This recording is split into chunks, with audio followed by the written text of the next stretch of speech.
Viewers আসসালামু আলাইকুম। স্বরাজ 855 FE hydraulic pump এখনও অরিজিনাল পাম্প আছে, 2018 সালের মডেল। ইঞ্জিন নতুন ইঞ্জিন করা আছে, ফুল ইঞ্জিন করা আছে।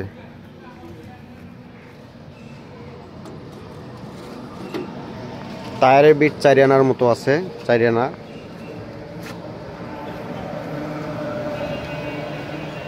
শুধু ইঞ্জিন বিক্রি করা হবে, শুধু ইঞ্জিন। কালার কন্ডিশন মোটামুটি ভালো আছে।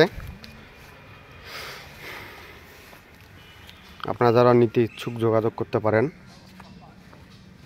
লোকেশন হচ্ছে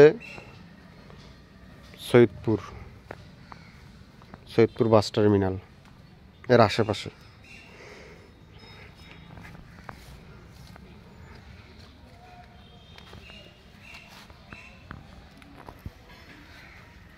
দুই হাজার 18 সালের মডেল।